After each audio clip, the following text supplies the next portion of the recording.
Hey everybody, Scroft here. Welcome back to the channel for something a little bit different. I think mainly because the Farman Series 2 was ending on episode 199, I thought I'd do a very short episode 200 to finish it off. And I'm joined with Beanie. She's not in-game, but she is in chat. So hey Beanie. Hey, it's quite nice actually. I just get to sit back, relax, and enjoy the ride. Yeah, well, I just thought I'd jump in game and chat basically about, well, the Farman in general and how season 2 went. I just thought people might enjoy just a kind of behind the scenes. So if you're into the immersion of the story and stuff like that, this might not be the best video because I'm going to walk around some of the locations, just have a quick chat, nothing crazy. But obviously, yeah, fills the time, doesn't it? It's also my birthday, so why not? Why not? Happy birthday, Scroft. Cheers. You're Nice one. welcome. No, you're Malcolm. Anyway, let's. I'm walking in the out. You can see me because I'm sharing my screen with you, aren't I, in Discord, so you can see what I'm doing. Yes. Otherwise, I'd be very confused at what you were talking about. Although Exactly. that's nothing new.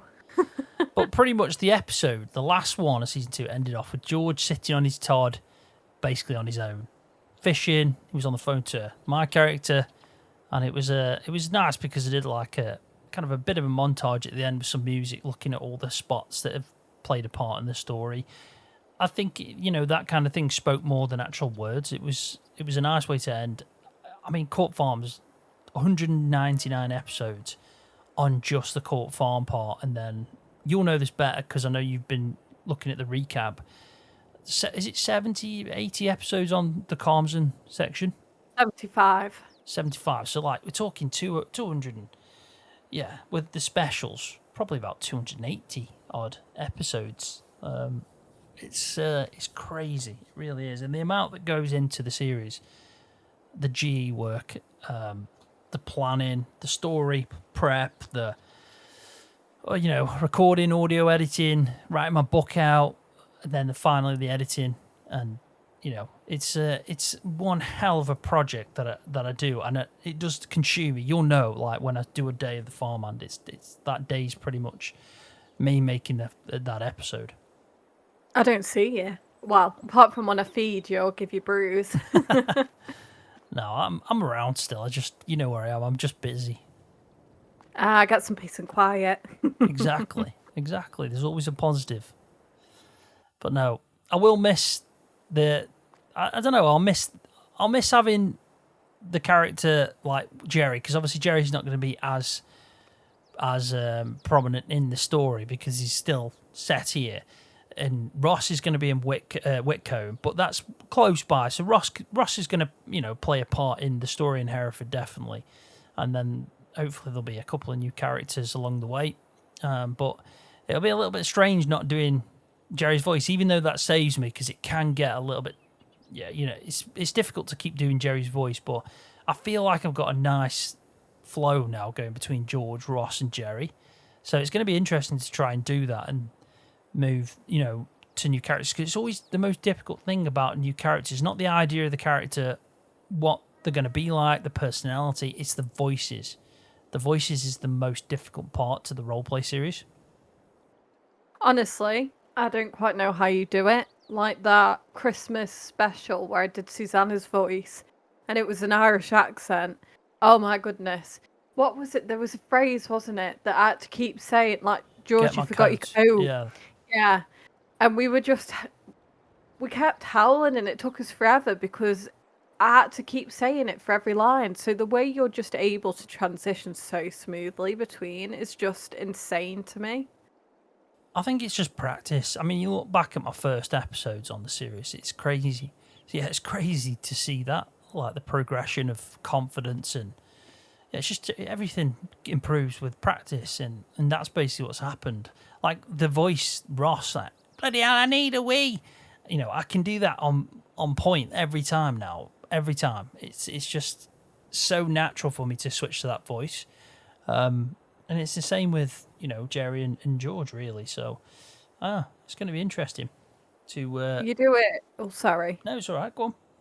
I was just going to say you do it in real life as well. I think you're just so used to it now that sometimes you do it without realizing. Like, there's been times where you've gone, "Oh, I need a wee," or something like that, and you'll sound just like Ross. Yeah, I don't know. It's the humor of it. I mean, when a couple episodes back now, I think, yeah, it was the one before the last episode, so 198, and we're on the roof, and he needs a way. It's just typical Ross, and like it's his character in it. He's a brilliant character, and I'll keep him in for a very, very long time, almost probably till the end, because I think he's just a part of the farmhand now. Yeah, Having remember it. honestly, Ross's character has grown on me so much. Like in the beginning, I just thought it was a bit of, what have you done to that mug? I know, it's me. Just they don't perform well with gravity. But shout out to Cookie Monster, who did this for me.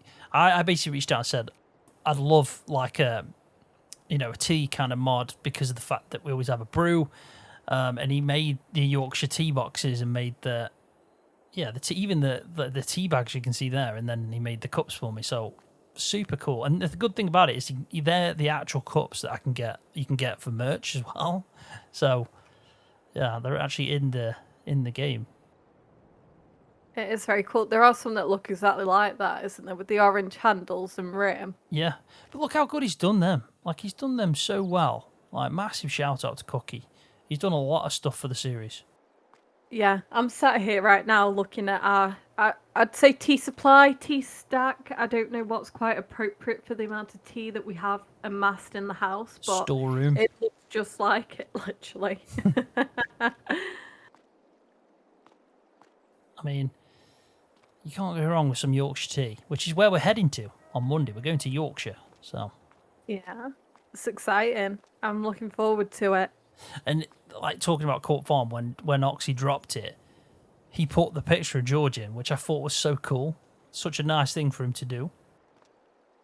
Definitely. You've put your stamp on the map. Well, George had anyway. Yeah, George did, yeah.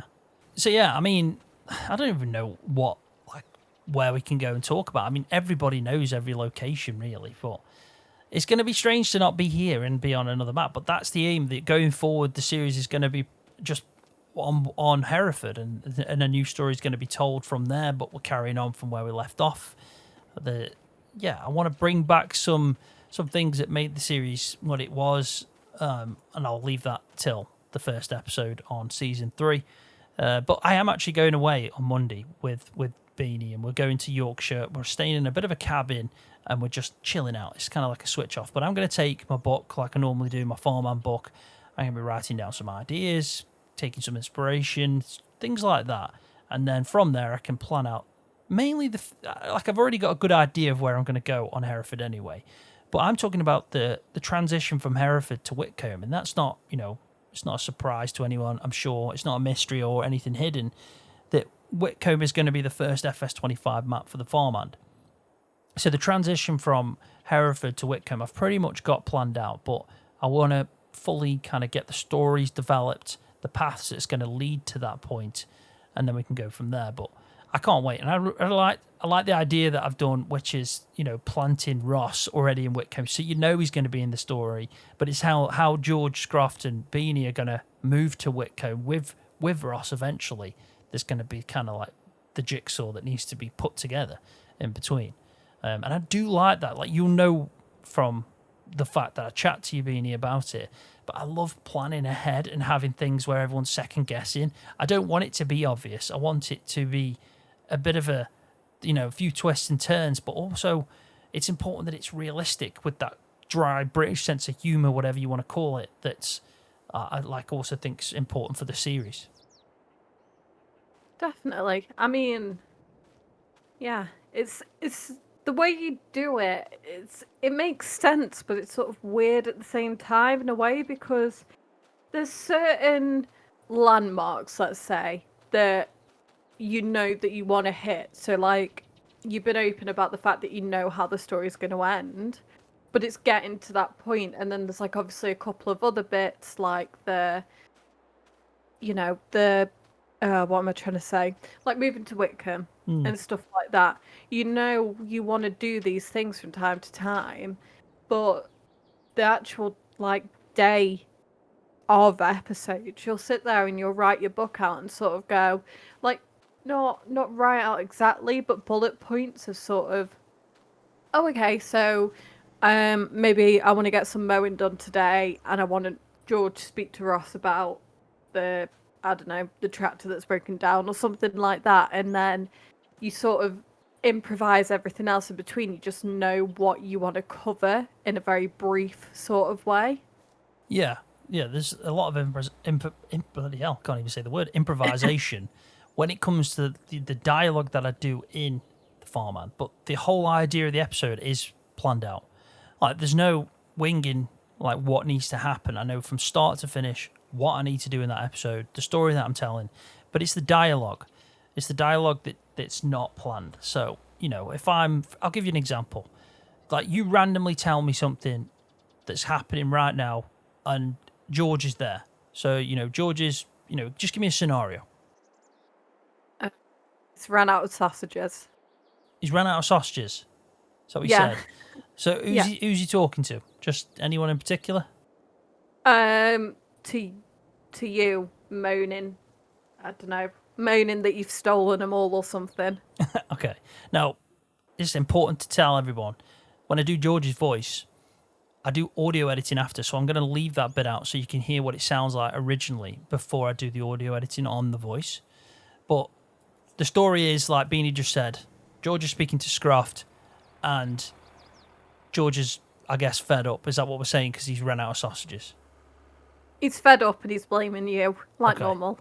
So I'll just do a very short part of that. Imagine he's in the kitchen. Actually, no, we'll do it over here because I'm right by this. So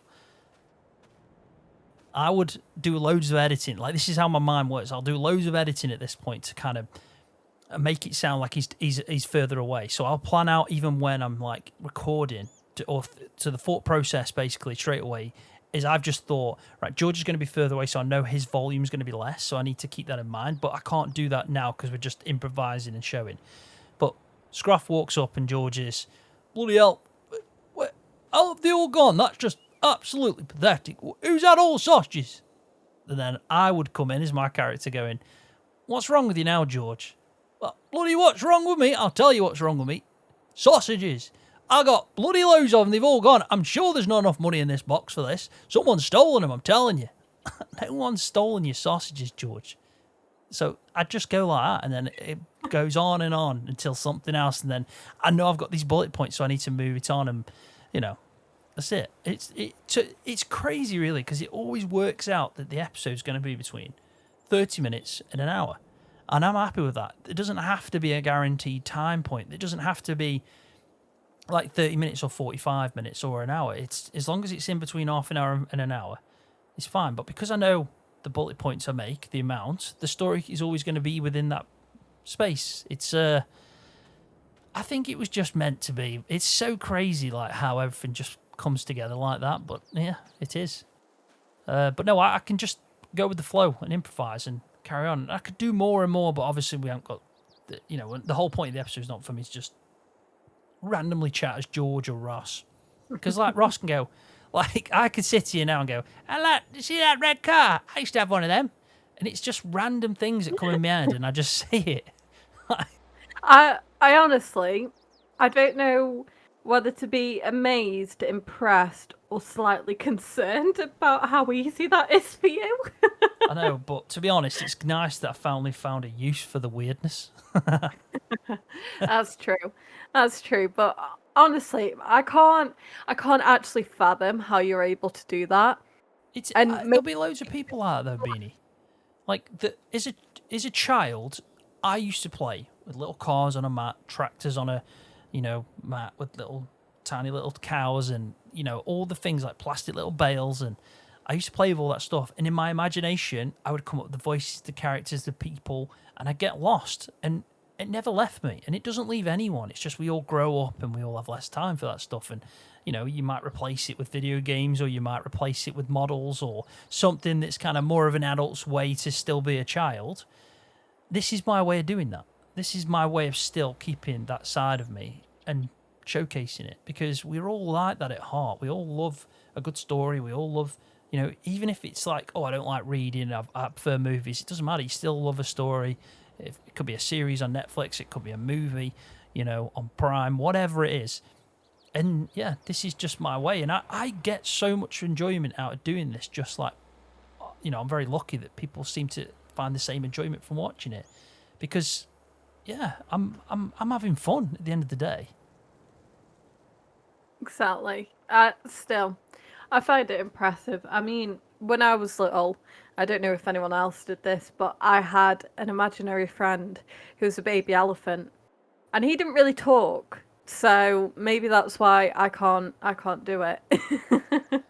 I mean, I didn't. Well, I probably did have loads of imaginary friends. They were just because it's your imagination. I didn't have I wouldn't. They wouldn't be real to me, if that makes sense. I wouldn't believe they were real. I just yeah.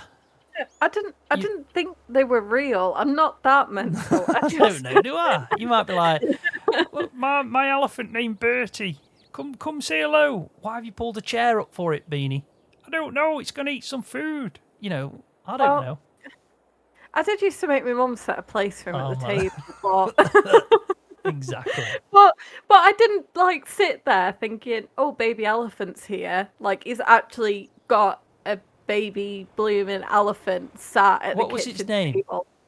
Baby elephant. Oh my god, that's so original.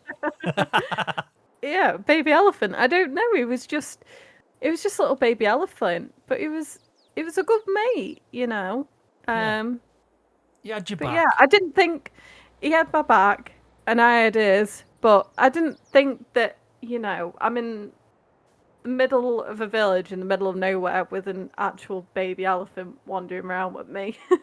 I'm glad. I'm going to have to bring it in now, the farmhand. I'm going to somehow bring in that Beanie, a storyline for Beanie with a baby elephant. You just watch it happen now. I mean, it is a bucket list item of mine to go somewhere where I can pet a baby elephant and just, become slightly less nuts and say that I've actually been able to say hi to a baby elephant. We'll do it one day. Real I'm one. Sure of it. I'm sure of it. Anyway, another thing that's important to me, and I always try my best to keep this up to date, and this, you play a massive part in this, but I also, I don't know, I sometimes feel like I can't say the right words to emphasise how much the people that support me through Ko-fi and through my channel memberships mean to me.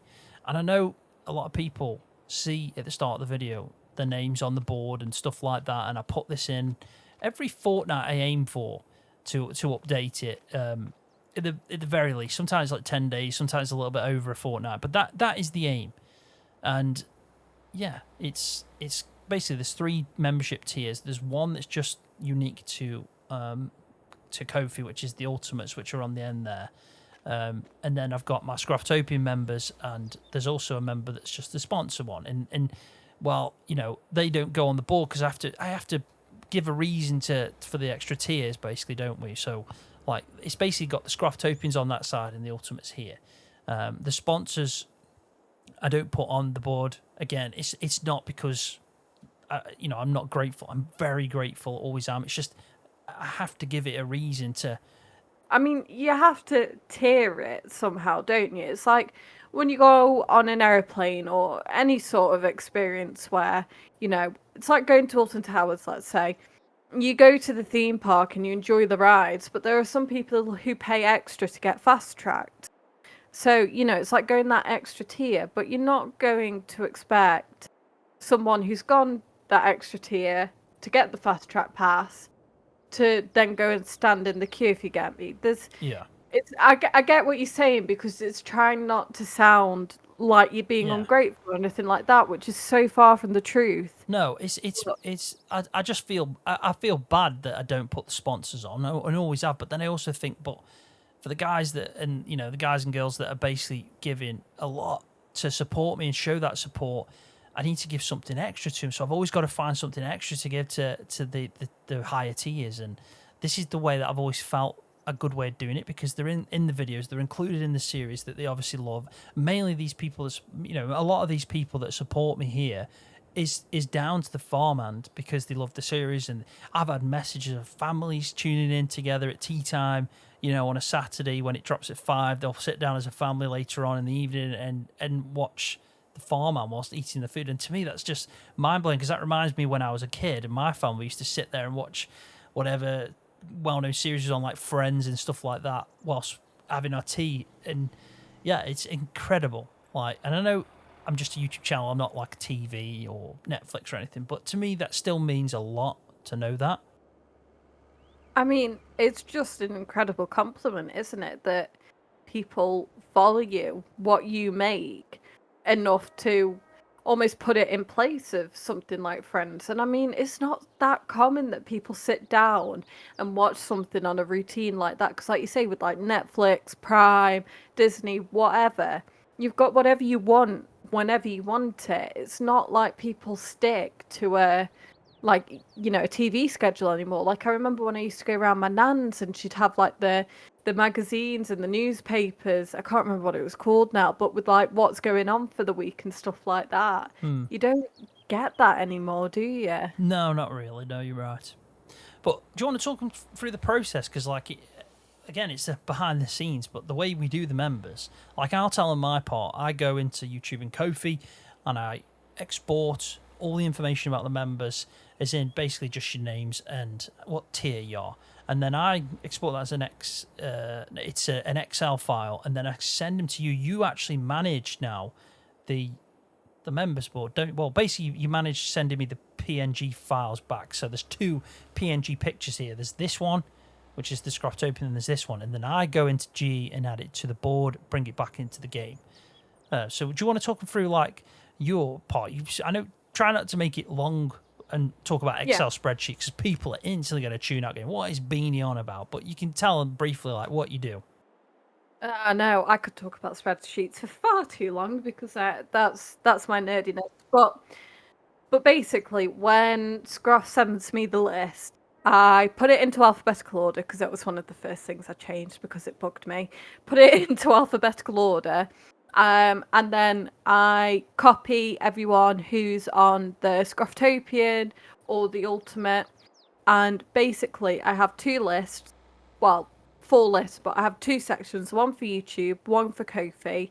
And I have the list that I pulled in from what Scross just sent me, and then the list that was from the previous week. And then using a little bit of conditional formatting, it basically highlights for me if someone's name is on the new list but not the old list, it will flag up as green because that's a new member. Or if someone's stopped their membership, then it will flag up on red on the other side of the column, and then everyone else just sort of stays a normal colour. Yeah. And then from that, I take all that information and then I open up Photoshop, and if there's a name that needs taken out or adding in, then I give it a bit of a shuffle and make sure it stays alphabetical. Exactly. And then you take out the names or put names in, and then I get it back and put it into the game. But it's a big part for me of the series. Like I always try. The only episode really that I haven't done it in for a while was the one we just done, and I cut the intro out of that because I wanted it to. It's the last episode on the series. It was a little bit different. I just kind of wanted to hit straight in with the episode because I knew my outro with that song that I picked was going to be a long one. So that was the reason for that. But yeah, it's a big part of the series, and I obviously appreciate your help. I used to do that all myself, and then you said, I can do that for you. I can set up a really good spreadsheet that kind of formats everything so it's a lot more streamlined. And then you just took it on, didn't you? You took it on board and went with it. So, yeah. I mean, it's not a perfect system. Sometimes I do make mistakes, and I am terribly sorry about that.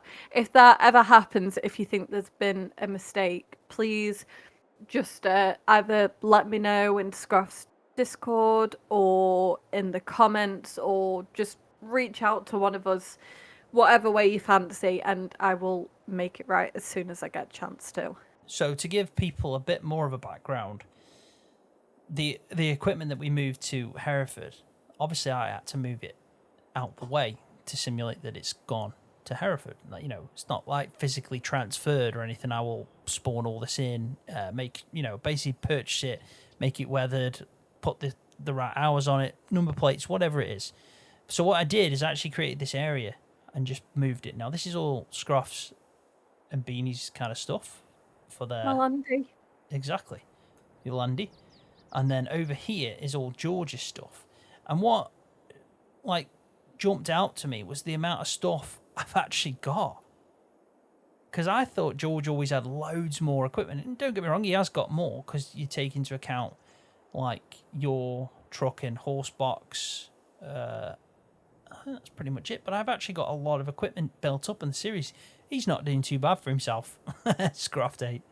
So yeah, this is all here. And what I've done is I've taken screenshots of every single item. So not just like now a screenshot that shows everything, every individual item, because I want to get the right paint color, I want to get the right wear, effect, dirt, number plate, anything that makes it look the exact same that it currently looks going into Hereford, because it's important that I do that. Which is one of the reasons when you move to 25, you've got to make sure you've got the right mods. So a lot of role plays won't just instantly move over because you need a map, and then you also need the right mods. So yeah, 25, you expect if we haven't got some mods, there's going to be a story path that kind of gives me the opportunity to shake that up a bit. You've reminded me of something with this, and it made me chuckle a bit, because I remember when you were still on Calmston, so this was a little while ago, I think you had a shed or something, didn't you, that you used for sort of all your bits of equipment that, you know, you didn't keep around all the time or whatever, just like props, basically. Yeah. And I think it was literally Still there. like, It's up here. yeah. But this was on Calmston. Yeah. And I think in one of your farm hands, it was literally a millisecond or just the corner of it or something. And, oh, God, it's Tim. But someone in the comments was like, oh, was that Scruff's prop shed? We found it. We know what he does now. And you were like, how the hell have they noticed that? Like, that's insane. But it's, yeah. But it has to be done. Like, I've got to find a spot for everything. Like, I've cleared a lot of it out, knowing that I'm moving over, so I don't need some of it now. But there was a couple that I just couldn't get rid of. I couldn't get rid of my old truck, which is there, and then I couldn't get rid of Tim's because I just think them two vehicles are, well, they're just, I don't know what the right word is, but they are iconic, symbolic, whatever you want to call it, for them two characters. Yeah, but it's been a cracking map. Oxy has made a stunning map to play on, but for the farmhand and telling the story, it's been brilliant. And Whitcomb's going to be even better. It's going to have a lot more for me to do storytelling wise. I should have, fingers crossed. You know, we spoke about this a few times, me and Oxy have, and there's a few more things I won't give away, but I'm happy to talk about one of them, which is to do with a pub and having an interior to a pub. And I think that it opens up so many things I can do story wise that should be really cool. So yeah, I mean, Farmhand's been brilliant. It has. And to think that I started in this spot before it was Ross's, and how it's progressed, the whole story's progressed, even like Ross being down in this corner over here originally. When he came into the story, I think it improved so much. Like, it was about time for a new character, and I think he's been the perfect character Ross has. He's sort of grown by George's side and sort of not taken over Keith's spot, but, you know, sort of filled that position and become a bit of his yeah, he is good friends Batman now. and Robin. That's what I was trying to say. Yeah, I mean, he is, and it's funny to think like that natural growth that they've had has been visual for the viewer, because they started off and they just didn't like each other at all, and even though they still bicker a lot, they're good friends, aren't they? So at least they're not running down blooming fields chasing after each other for donuts. that is true. That is very true. Got past that part. But no, I am gonna miss it. There's part of me that is gonna miss it, and a little bit nervous as well to start a new map, but at the same time excited. It's like a bit of both. It's like because you get used to it, don't you? You feel comfortable in what you're doing, and you know there's no risks there. For example, so doing something new on Hereford is going to be, yeah, it's going to be a challenge to start with to get used to all the new environment, the new layout, where I want to go with the story, making sure that's right. I want to keep that farmhand kind of vibe, let's say. But I'm excited, and I think the main thing I'm excited for is moving to 25 because it visually looks much better, and because of that, it will make a better series. Definitely. I mean, like you say, Oxy, this map is stunning and you smashed it out the park. But, I think you've definitely done it justice, Graft, with, the stories that you've shared Yeah, using this map. it's been. I'm very lucky to have Oxy as a friend. Like I have always thought that I'm lucky that he loved the series, and we got on instantly, and then going forward, it's a decent partnership to have for both of us because I can offer a friendship, he can offer me his friendship, but then at the same time, it works well for the farmhand as well. So I'm very lucky. Anyway, I think 35 minutes in, I think that's probably a good point to leave it on. I mean, Flown by.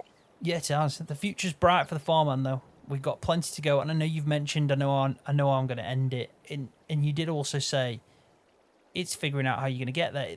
The main thing about ending it is it's not the how, it's the when. Because I don't want to end the farmhand. So I'm not in no rush to get to that ending that I know is going to happen. I know how it's going to end. I know what's going to happen. But there's no rush. There's just no rush because the sooner I get to the end, the sooner it's over.